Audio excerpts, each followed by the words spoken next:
things today others won't do in order to have the things tomorrow others won't have. The question isn't can you handle the situation. The question is can you handle your mind. What changed? I changed. And I stopped being a victim. I stopped saying I've got to wait for good things to happen to me. And I said I'm going to grind. I'm going to fight. I'm going to work. A lot of the hardest problems are so easy to solve. We just have to take those steps which are hard. I can do anything. I can do it.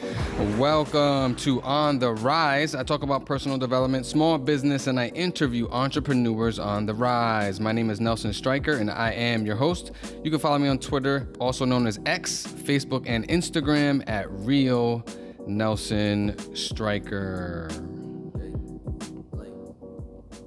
And to my rising tide, welcome back to the show. And as always, I have a very special guest in the building with me tonight. She is the founder and clinical supervisor of Therapeutic Self Care mental health agency based out of South Jersey. And she goes by the name of Gabriela Lopez. Miss Gabby, welcome to the show. Well, the pleasure's all mine. Thank you for having me. All right. How you feeling? Good. I'm excited to be here. You ready? Yes. All right. So look, every show, I start with a quote of the day. And this one says, in life, the only two things you can control are your effort and your attitude. Everything else is not up to you.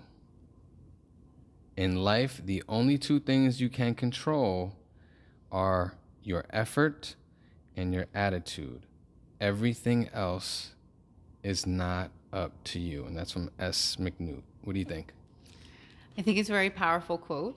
Talks a lot about, how your attitude towards life and achieving your goals, your attitude towards yourself, other people, all have an impact on where you're going to be and how quickly you can get there. And obviously your efforts are always the most important thing. Without any efforts, then there's no goal. Right.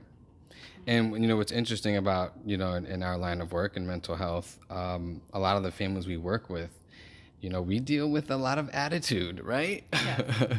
And sometimes lack of effort, right? So in terms of like our space and what we see, but in terms of effort, what do you feel like you get from these families?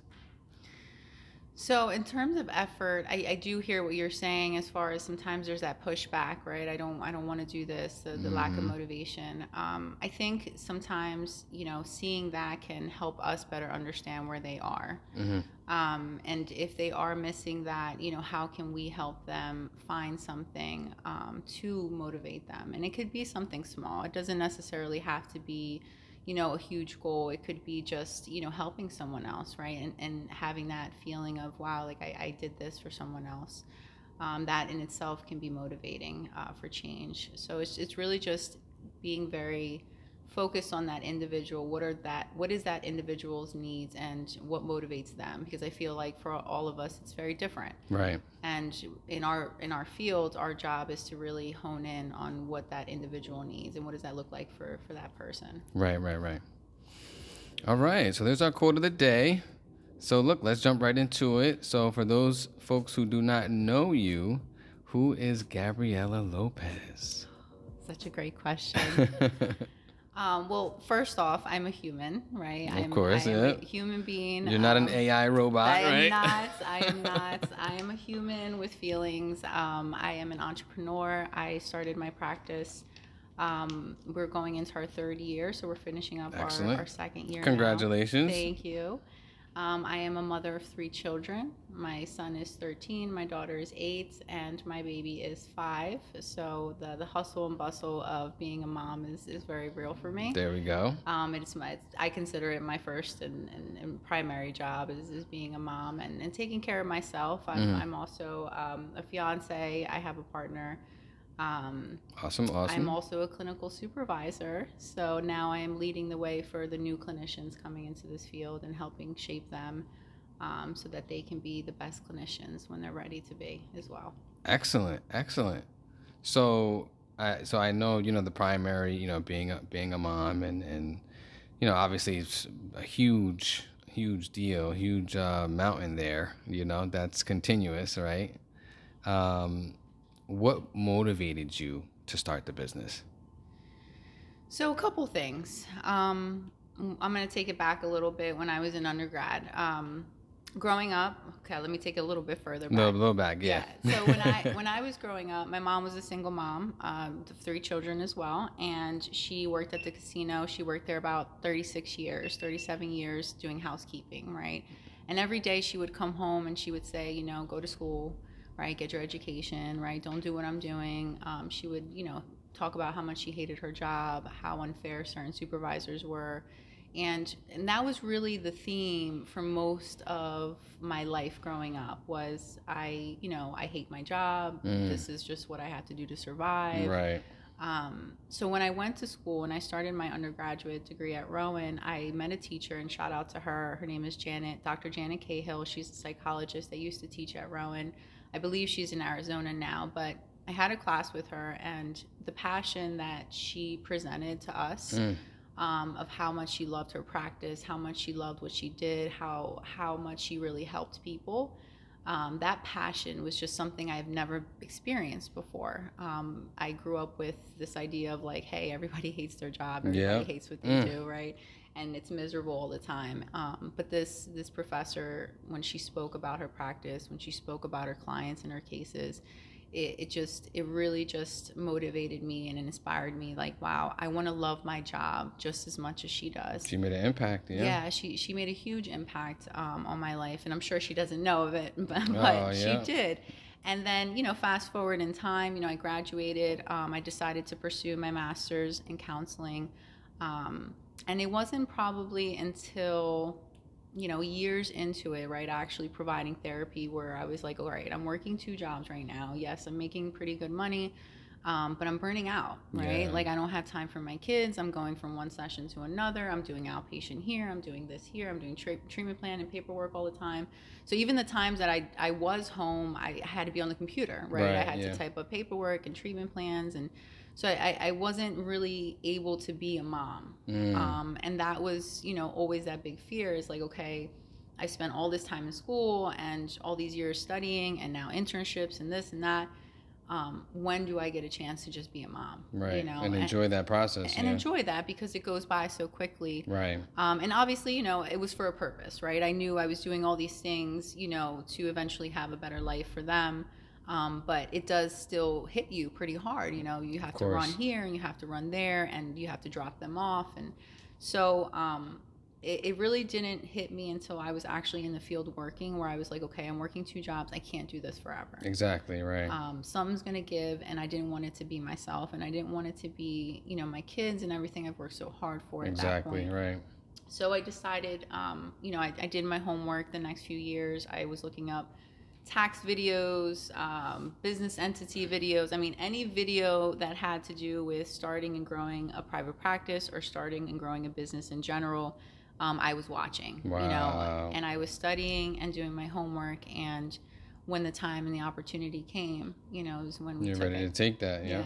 So was Therapeutic Self Care your first business? Yes, it was my first business. Excellent. And so when you were going through your research process, right, was there ever anything else that came across your path where you had to say, you know what, I can't do it, I gotta focus on this, and that's it? Because sometimes, you know, as business owners, you know, friends have ideas and they come at us and they want to say, hey, you know, you want to do this with me and support me in this. But it's like sometimes you gotta pivot and focus on what you're doing. But sometimes it's hard for folks to do that, you know, and they get into other businesses and jobs, and it kind of veers off from what the main goal is. But it seems like, you know, when you did that research, you went straight in and you were in the tunnel at that point. Mm-hmm. Is that what it was? Yeah, it was. There was a moment like that, but we were already kind of in the nitty gritty of it. Okay. Right. We were just getting credentialed with different insurances. Okay. And that was a new learning experience for us, because, you know, obviously in grad school that's not something they teach you, right? So learning the credentialing, the CPT codes, the EFTs, all the things that, again, was such a new experience for us. There was a point in time where we were considering also applying to be able to see individuals with Medicaid insurance in outpatient. And, we did a lot of homework. We made numerous calls to the state to find out more about what the requirements were. Could we apply? What did that look like for us as a new practice? And it got to a point where it was just so overwhelming that, I spoke to my partner about it, and we decided, we need to focus just on what we're doing and make sure that we're doing this correctly first, right, before we then try to dabble in this other avenue and try to learn a whole new system. Excellent. So now what kept you, what kept that mentality, right? Because, or that discipline, like what do you feel was responsible for that discipline that you had to say, yes, this is what I'm going to do, and I'm going to stick through that? What made you not deviate? So I think it was, always the goal, right? It was always the goal to have the practice. I think what kept me on track was the ultimate goal of being a mom. Again, that was the value. The kids, yeah. So the more I put on my plate, like, hey, let's do this credentialing and let's try to get this insurance and let's try to learn how to do this, right? The less and less time I had, not just for myself, right, but also for my children. For your kids, and yeah. at that time, I was still seeing clients. So I was working, running the business, trying to learn more about the business, and still trying to be a parent and take care of myself. So it went back to, hey, the goal is be a mom. The goal is have more time for your kids. The goal is make your life easier, right? Right. And so the more and more I refocused on those goals, which were always there, they were always the main reason why I did all of this. When I centered back to those goals, I started cutting out the things that didn't align with that. Got it. Okay. So in speaking about those things, what do you feel was your biggest obstacle as a business owner? I think the biggest obstacle is just we're not trained in business and counseling, right? We're trained as therapists. We're not trained to know how to run a business, how to market a business, how to hire and fire, the laws behind, employees in New Jersey, reimbursement rates, credentialing, right? These things aren't taught to us. So when we are first learning them, it's very overwhelming. It's very frustrating, and sometimes they're not always very clear answers. So I think that those were the biggest obstacles. Once we knew what we were doing, once we learned, once we had those answers, it was a lot more smooth sailing after that. Mr. Percy Llerena, he's the operations manager at Therapeutic Self Care. Welcome. Thank you so much for having Percy. me. Yeah, Pleasure. man. Welcome. Absolute pleasure. So listen, operations. That just sounds like a lot of work. It can be a good bit of work for sure. So let's talk about your role and kind of, how you got into mental health. Because from what I understand, you didn't start out in mental health. That's correct. So as an operations manager, I handle a lot of the behind the scenes of the practice, which could be making sure that we're staying compliant with regulations, paperwork, filing claims, hiring, firing, and oh man, you do the firing? I do as well. Man. Yeah, okay, absolutely. Excellent. Okay, absolutely. And like you mentioned, I didn't start off in the field, or I didn't go to school for the field either. Okay. So I've always been into helping people. Excellent. Especially kids. For over a decade, I was a volunteer wrestling coach. Awesome. And for inner city kids in Atlantic City, where I actually grew up as well. Okay. And so I saw a lot of those kids in me because I grew up in that same environment. Okay. I saw that a lot of these kids rather be on the mat getting their butts whooped than be out in the street doing what they're not supposed to be doing. Exactly.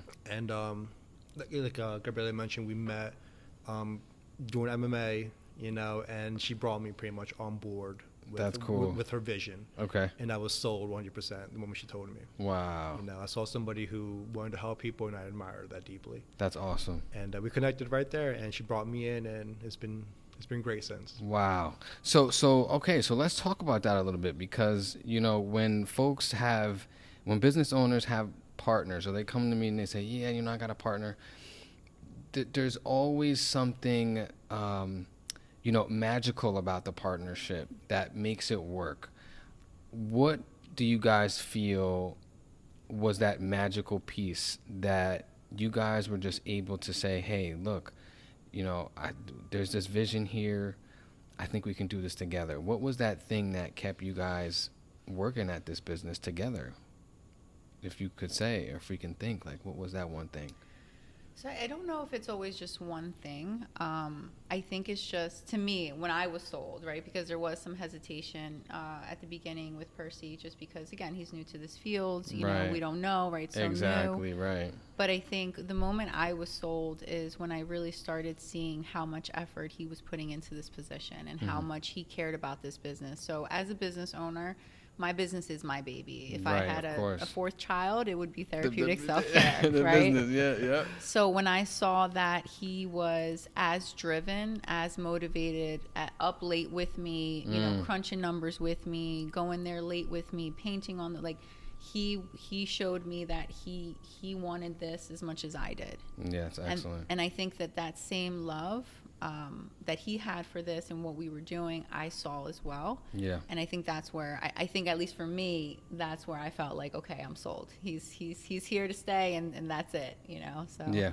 So you know, for what's happening out there, you know, with the millennials and the other generations coming behind millennials, narcissism and really just self-centeredness is a really big issue right now. And there's so many, you know, different agencies and companies and research firms talking about it.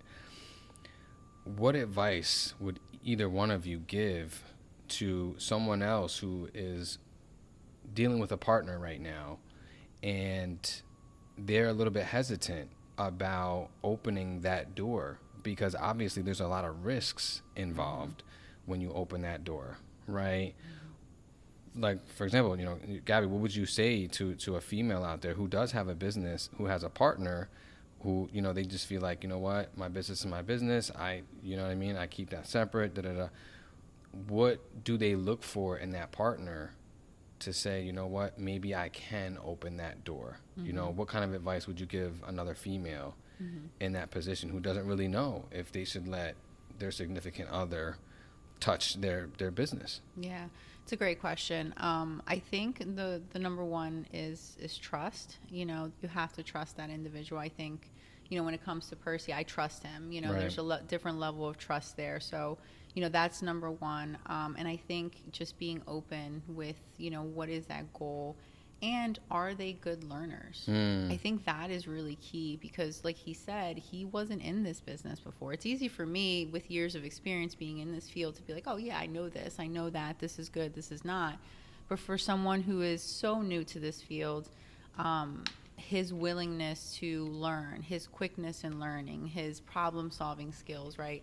If your partner has those skills, even if they're not perfect, right? They don't have to be, but if they show that level of initiative to be like, hey, I want to learn, I think that's a good sign to say maybe this is a good fit. Yeah. And shout out to Percy for being an athlete. You know, athletes were different animals, right? Absolutely. So you give us a challenge, hey, we're going to go after that, right? Oh, yeah.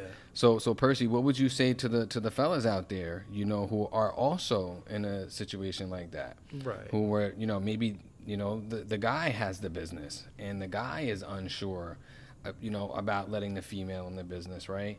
What would you say to those guys out there? So I will always say make sure you share that same passion, you know, because if you love what you do but your partner doesn't, I feel like that's a big red flag. You know, if you guys are equally passionate to what you're doing, like for example with me and Gabriella, we love helping people. Yeah. So now we're doing this together. We're helping people together. You know, if you don't see that passion in your partner, maybe it might not be the best idea to do so.